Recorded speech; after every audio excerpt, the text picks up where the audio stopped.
Welcome to our channel, where we share thrilling stories, biographies of amazing people, daily life conversations, English phrases, and idioms to boost your vocabulary. Our videos are designed to improve your listening skills with clear, easy-to-understand English. Every video is informative, knowledgeable, and inspiring for your future. Today's story is about one of the most important and unforgettable events in human history, World War I. We will explore how it started, what led to it, and how it shaped the world. This will be a powerful and detailed journey through history, explained in the simplest way so that you can improve your English while learning about history. Make sure to subscribe and leave a comment on what you think about World War I. Chapter 1. The Spark That Set the World on Fire. The year is 1914, and Europe is like a house built on weak foundations, waiting for the slightest tremor to bring everything crashing down. Nations have been competing for power, growing their armies, forming secret alliances, and watching each other with suspicion.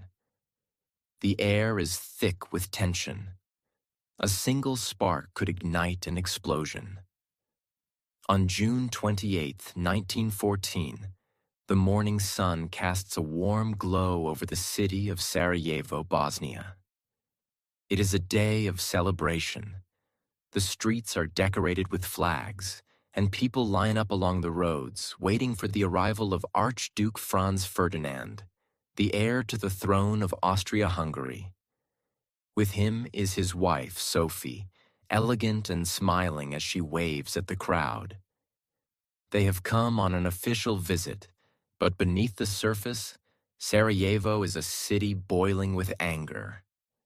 Many Serbians despise Austrian rule and dream of a free Serbia. Hidden among the crowd are assassins, young, determined, and ready to strike. One of them is Gavrilo Princip, a 19-year-old Serbian nationalist. He is small, thin, with dark eyes filled with determination. He belongs to a secret organization called the Black Hand, whose goal is simple: kill Franz Ferdinand and send a message to Austria. The Archduke's car, an open-top vehicle, moves slowly through the streets. The crowd cheers, but the assassins are waiting. Suddenly, one of them throws a bomb. The bomb flies through the air, spinning toward the car. But at the last second, Franz Ferdinand sees it and throws it away. Boom! The explosion shatters windows, injuring officers and civilians. Smoke fills the street, screams, panic, people running in every direction. The assassins scatter, knowing they have failed. The police capture the bomber within minutes. But the Archduke is alive. He should have left the city immediately. But instead, he makes a decision that will seal his fate. Instead of returning to safety, Franz Ferdinand insists on visiting the hospital to see the officers injured in the bombing. He is a military man, proud and stubborn. He refuses to show fear. His driver, nervous and shaken, takes a wrong turn onto a small street. At that exact moment, Gavrilo Princip is standing outside a cafe. He had been sulking in frustration, thinking the mission had failed. But then, he sees the Archduke's car. It has stopped right in front of him. His hands tremble, but his mind is clear. He pulls out his pistol. One deep breath. A bullet tears through Franz Ferdinand's neck. A second shot hits Sophie in the stomach. The driver panics, speeds away. Blood spreads across the Archduke's uniform. He tries to speak but chokes on his own blood. Sophie, already unconscious, slumps onto him. Within minutes, both are dead. Europe will never be the same again. The news spreads like wildfire.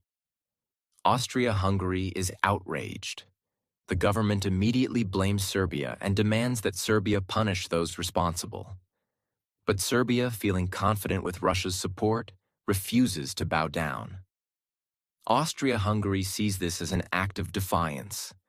On July 28, 1914, exactly 1 month after the assassination, Austria-Hungary declares war on Serbia. Russia, bound by an alliance with Serbia, declares war on Austria-Hungary. The dominoes begin to fall. Germany, Austria-Hungary's closest ally, declares war on Russia. France, Russia's ally, declares war on Germany. Germany, eager to strike first, invades Belgium to attack France. Britain, protecting Belgium, declares war on Germany. Within a single week, all of Europe is at war. Men rush to enlist, believing the war will be short. It will be over by Christmas, they say. But they have no idea of the horror that awaits them. This will not be a quick war. It will last 4 years. It will kill millions. It will change the world forever. Chapter 2. The World on Fire.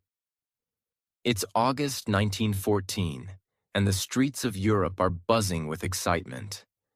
But this isn't the excitement of celebrations or joy. It's the excitement of war. Thousands of men, young and old, are rushing to the recruiting stations, ready to fight for their country. Many of them are dreaming of adventure, believing that the war will be quick, a short and glorious battle. They have no idea that they are walking into the worst conflict the world has ever seen. There is no turning back now. In Germany, the streets are alive with patriotism. The people have high hopes that their country will come out on top. Germany's army, one of the most powerful in Europe, prepares for action. The Kaiser Wilhelm II sits at his desk, his eyes gleaming with ambition. He believes in his country's might and is certain that Germany will conquer all of Europe. Austria-Hungary is determined to crush Serbia. After the assassination of Archduke Franz Ferdinand, the Austrians see this as an opportunity to assert their dominance in the Balkans.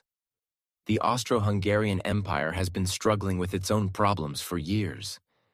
It's old, fragile, and divided, but the war gives it a chance to prove its strength once and for all. In Russia, the mood is a bit different. The vast Russian Empire is enormous, but it is also deeply divided and poorly prepared for war. However, Tsar Nicholas II knows that he must defend Serbia, which is a close ally. Russia marches toward the battlefield, hoping to assert its power and protect its interests in the Balkans. Across Europe, there is a growing sense of unease. The alliances between nations. Germany, Austria, Hungary, and Italy on one side, Russia, France, and Britain on the other, are pulling the continent toward a giant storm.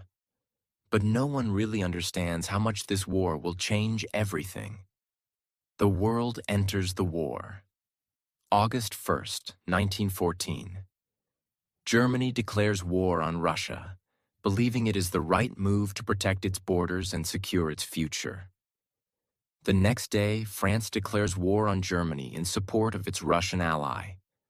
On August 3rd, Germany invades Belgium, marching toward France, hoping to avoid a two-front war by defeating the French quickly. Belgium's neutral status is ignored. Germany doesn't care. The Belgian army fights bravely, but they are overwhelmed. Thousands of civilians flee in terror as German soldiers march through their towns, burning villages and taking control of cities. Belgium's capital, Brussels, falls under German occupation. The world watches in horror. The brutality of the invasion shocks everyone.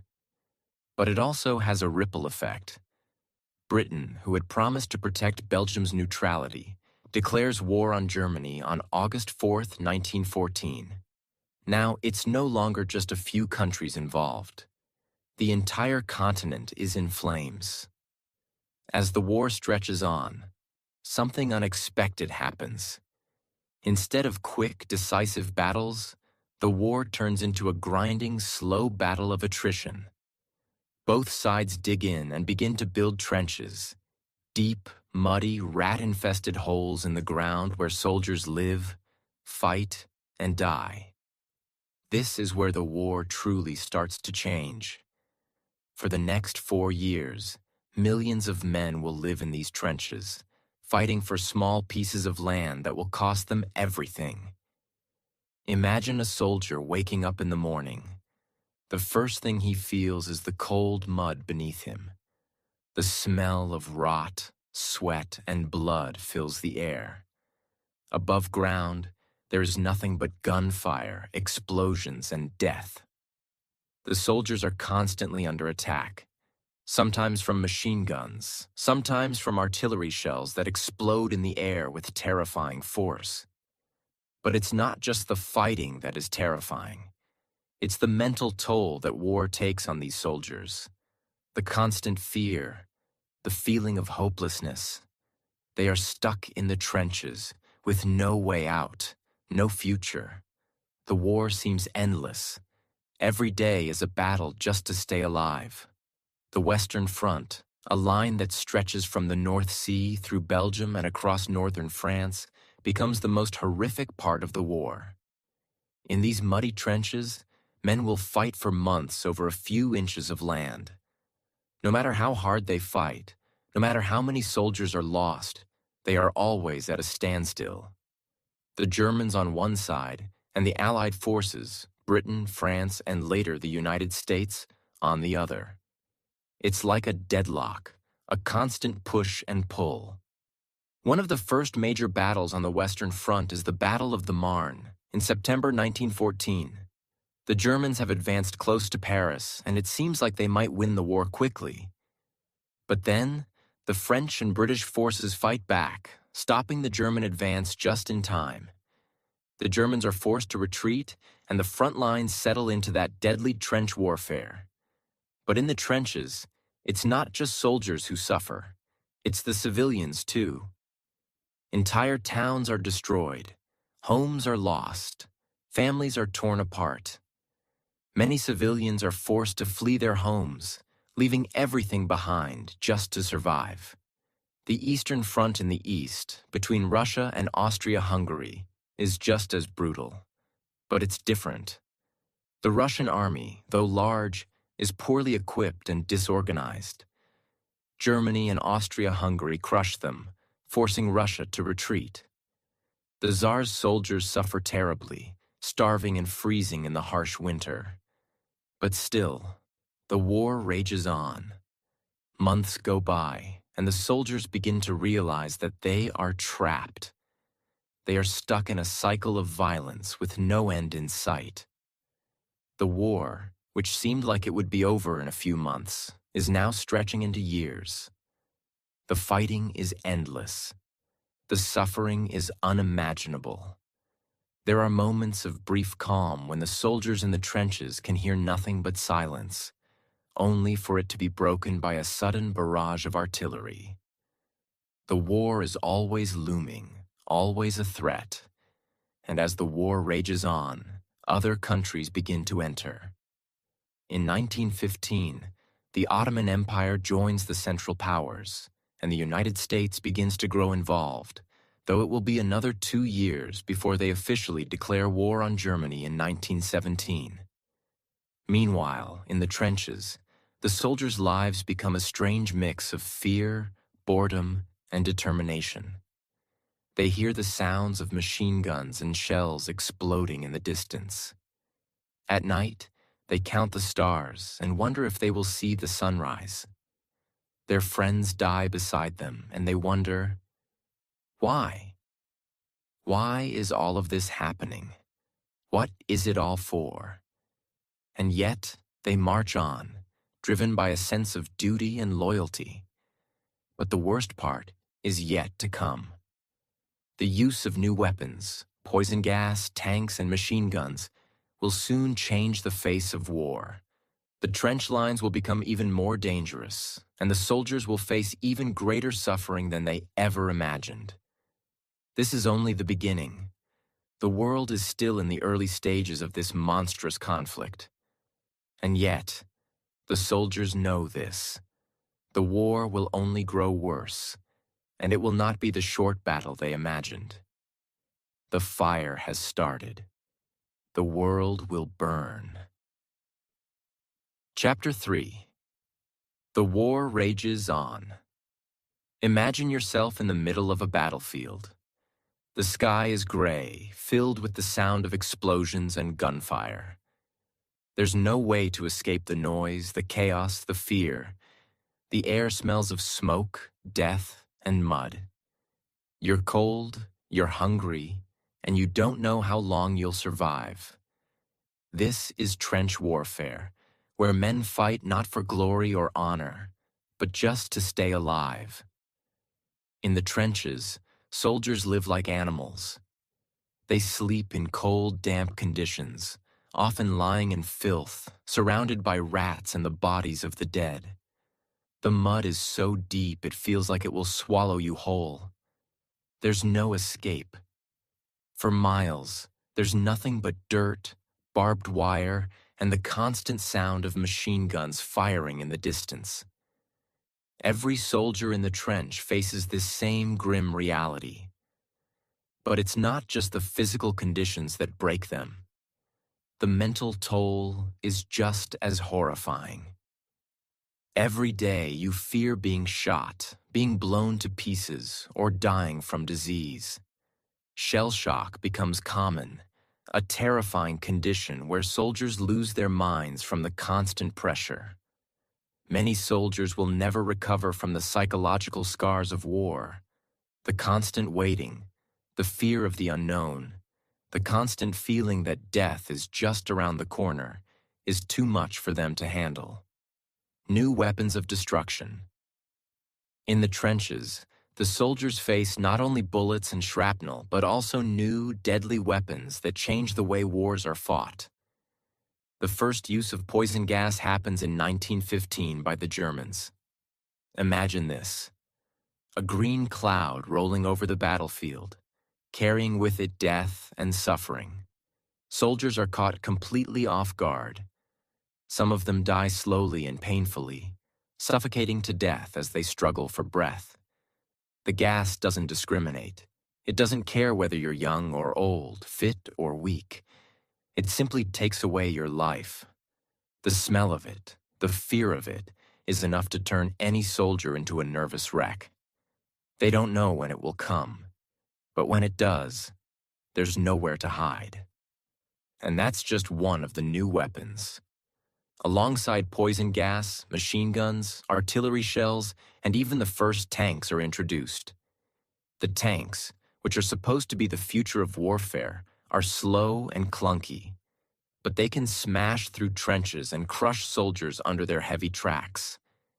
As new weapons are used, the fighting becomes even more brutal and indescribably horrible. Soldiers who once thought the war would be over soon, perhaps with a quick victory, now realize that this is something completely different. This is no longer about glory. It's about survival. Now let's talk about one of the most brutal and infamous battles of World War I, the Battle of Verdun, which begins in February 1916. The French know that Verdun is crucial. It's a symbol of French strength, and if they lose it, it would be a devastating blow to their pride and their morale. The Germans, under General Erich von Falkenhayn, have a different plan. They want to bleed the French army dry. The idea is simple: to inflict so many casualties on the French that they'll be forced to surrender. They believe that France will fight to the last man to protect Verdun. And they're right. The battle rages for nearly 10 months with unimaginable casualties. Every inch of land is fought over. Soldiers are so close to each other that they can smell the enemy's sweat, hear their voices, and see the terror in their eyes. The fighting is so intense that every day feels like an eternity. There are constant bombardments, and soldiers are forced to take cover in the deep, damp bunkers. The French are fighting for their homeland, and they refuse to back down. But the Germans are just as determined. Thousands of men die each day. The smell of death fills the air. At the end of Verdun, the French have lost 300,000 men, and the Germans have lost nearly the same number. And for what? Nothing. The front lines don't move. The soldiers are no closer to victory than they were before the battle began. As the battlefields of World War I grow more brutal, the nature of warfare itself begins to change. This is no longer a war of glorious charges and bravery on horseback. This is a war of technology, of machines, and of death from a distance. The soldiers who fought in this war are no longer fighting face to face. They are fighting in trenches, behind barbed wire, and using weapons of mass destruction. But what's even more heartbreaking is that entire generations of men are being lost in this war. Young men, many of them still boys at heart, are sent off to die in a foreign land, never to return home. These men are fighting not for freedom or honor, but because they've been told that it's their duty. They fight not for a cause they believe in, but because they have no choice. For the families at home, the war becomes an endless wait. Mothers, wives, and children wait for letters from the front, hoping that their loved ones are still alive. They cling to every word, reading them over and over, hoping to catch some hint that their soldier is safe. But for many families, these letters stop coming. They receive only the dreaded news of death. In the quiet of the night, as they sit by the fire, they know that their world has changed forever.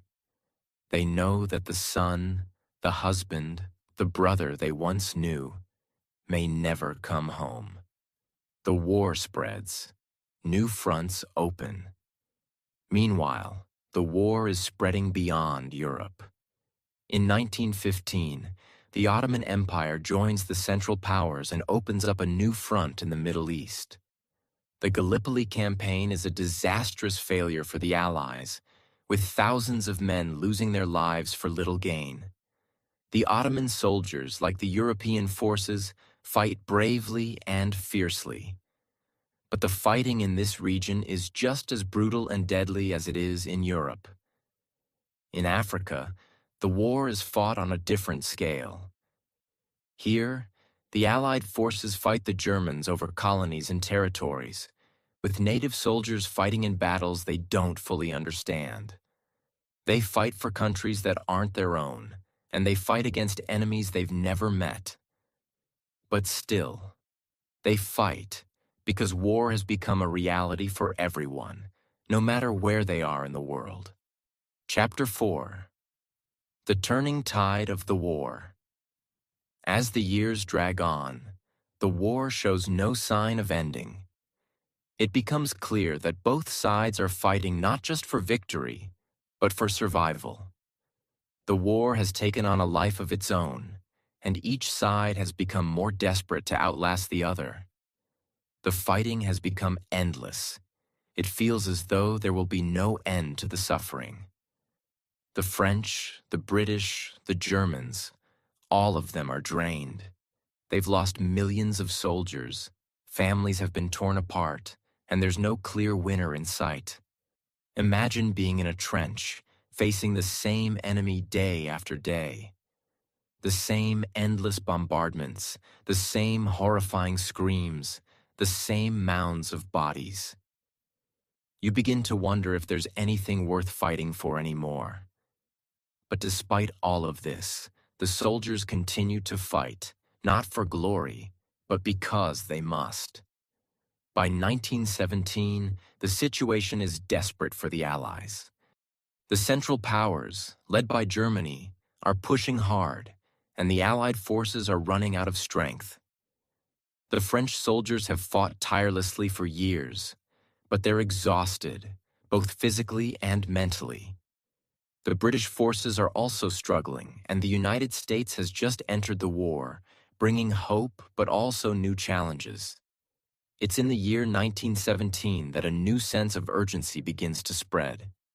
The Allies know they need to win, and they need to win soon, before the Germans completely break them. The German army, too, is starting to show signs of wear. The soldiers are tired, they're hungry, they're starting to lose hope.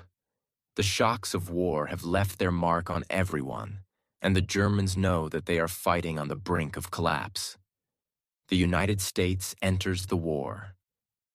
Then, in April 1917, something incredible happens. The United States enters the war. President Woodrow Wilson declares war on Germany, and it is like a spark that ignites a wildfire. The American soldiers bring a fresh energy, new resources, and a massive supply of men to the battle. Suddenly, the Allies have a new force behind them, and the Germans realize they are facing an enemy they cannot defeat alone. The arrival of the United States is like a breath of life for the Allies. The soldiers, who have fought for so long, are given renewed strength. The American soldiers don't know the full horror of the war they are entering, but they are full of patriotism and a desire to help their allies.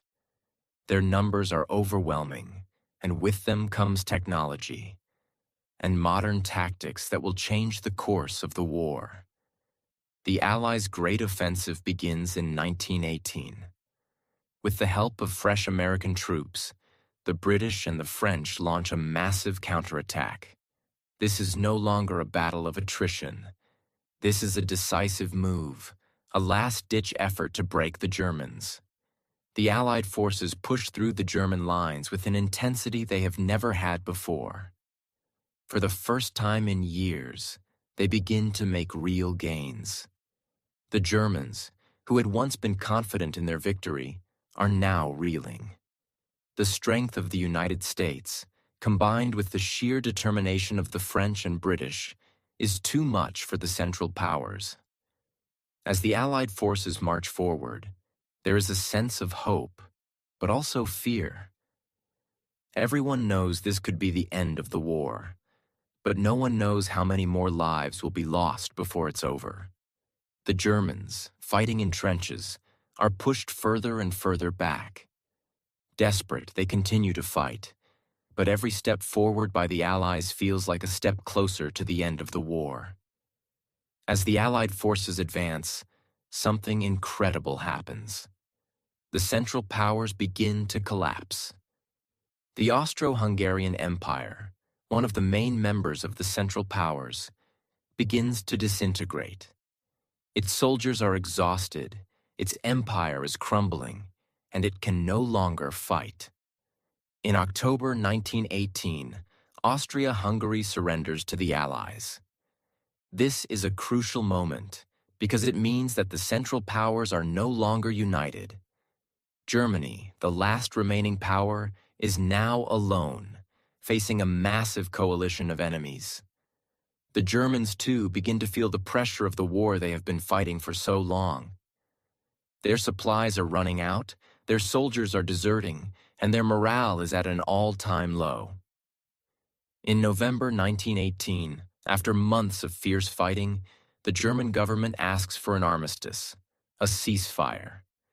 The war is finally over. The end of the war. The aftermath. On November 11th, 1918, at 11 a.m., the guns fall silent. The world holds its breath. The war is over. The armistice is signed, and for the first time in 4 long years, there is peace. The soldiers who have been fighting for so long now look at the battlefield around them, and they realize that the price of peace has been too high. The world is left in ruins. Millions are dead, millions more are wounded. Entire families are torn apart. Cities lie in ruins. The world is scarred, physically and emotionally. The suffering, the loss, and the pain are beyond comprehension. But even in the midst of the sorrow, there is a feeling of relief, a feeling of hope. The nightmare is finally over, and the soldiers can now go home, though they will never truly be the same. They will carry the memories of the war with them forever. After 4 years of relentless fighting, the war left a mark on the earth so deep that its effects would echo for generations. 20 million people, 20 million lives were lost. The numbers themselves are almost incomprehensible. Imagine whole cities wiped out, entire families erased, all because of this war. The number of dead soldiers alone was staggering. 9 million soldiers from all sides lost their lives in the trenches, on the battlefield, and in air raids. The soldiers, brave men who had once been children full of hopes and dreams, became mere statistics, numbers in a grim report. Men went to war, and some never even returned, leaving behind grieving wives, mothers, and children who would never feel their touch again. But it wasn't just the soldiers who paid the price. 10 million civilians, mothers, fathers, children, the elderly, died as well. Entire villages were destroyed. Food supplies were cut off. Disease and hunger spread like wildfire, killing without mercy. The physical toll of the war was visible in the form of destroyed landscapes. Homes burned to the ground, fields filled with craters, and cities reduced to rubble. But the emotional toll? That's something no number can ever fully capture. Imagine the despair and hopelessness people felt as they returned to their homes, only to find them gone. There were no more family dinners. The laughter of children was replaced with silence. The streets were empty where once there were vibrant communities. Those who survived carried invisible scars, mental wounds that would never fully heal. The trauma of the war lingered, making it hard for the survivors to find peace even in the most ordinary moments. The price of victory. Though the Allies had claimed victory, the cost of that victory was beyond anyone's expectations. What's the point of winning when the price is so high? Victory had become hollow. There was no celebration in the streets, only the quiet mourning of those who had returned and the wailing of those who had lost loved ones. Even the leaders who signed the armistice, thinking they had secured peace, couldn't escape the fact that the world had changed forever. Emperor Wilhelm II of Germany, once the proud ruler of an empire, had been forced to abdicate. Austria-Hungary, a once mighty empire, was split into pieces. Nations that had once been the giants of Europe were now broken. The Austro-Hungarian Empire, the Russian Empire, and the Ottoman Empire, all had crumbled under the weight of war. The leaders gathered in Versailles, France, to sign the Treaty of Versailles in 1919. It was supposed to be a treaty of peace, but instead, it set the stage for future turmoil. The treaty placed the blame for the war squarely on Germany's shoulders, forcing the country to pay heavy reparations and disarm its military. Germany was humiliated, and its people felt betrayed by their own government. This treaty sowed the seeds of resentment and anger that would eventually give rise to World War II. And what about the soldiers who made it back? The men who returned from the front lines, who had witnessed horrors beyond imagination? They came home, but they were never truly the same.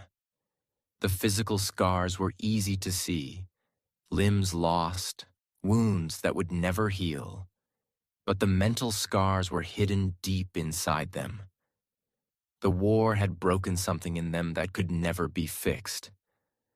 Imagine being one of these men, walking back into a world that feels completely foreign. A world where people talk of peace, but you've seen the worst of humanity. You've stared death in the face, heard the screams of your friends, and smelled the fumes of burning cities. How could you return to normal life after that? Post-traumatic stress disorder, PTSD, wasn't recognized back then, but many of these men carried it with them for the rest of their lives. Nightmares, flashbacks, and overwhelming feelings of guilt. They had survived, but at what cost? They had sacrificed their innocence, their humanity, and their futures. Many of these men could never truly reintegrate into society. The world had moved on, but they had been left behind, lost in the shadow of war.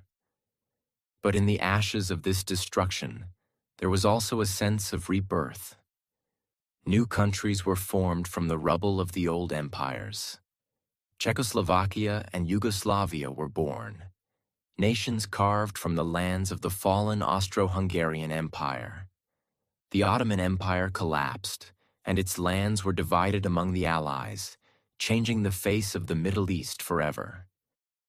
The Russian Empire also collapsed, leading to the Russian Revolution of 1917, where Vladimir Lenin and the Bolsheviks took control, setting the stage for the rise of the Soviet Union. The old powers were gone, but new powers were emerging, and the world was rapidly changing. For many, this was a time of hope, a time when people believed they could build a better world. But the scars of the war would remain, and the lessons learned would never be forgotten. As the survivors picked up the pieces of their shattered lives, they also carried the memory of the war with them, hoping to never see anything like it again. Today, when we think about World War I, we don't just think about the battles, the weapons, and the politics.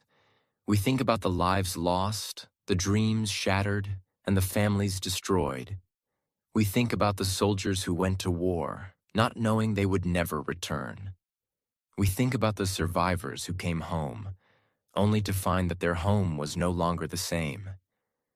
Every memorial, every grave, every poignant symbol, they remind us of what happened. The war may be over, but its legacy lives on. The soldiers who died are not just numbers. They are fathers, sons, brothers, friends. We must never forget them.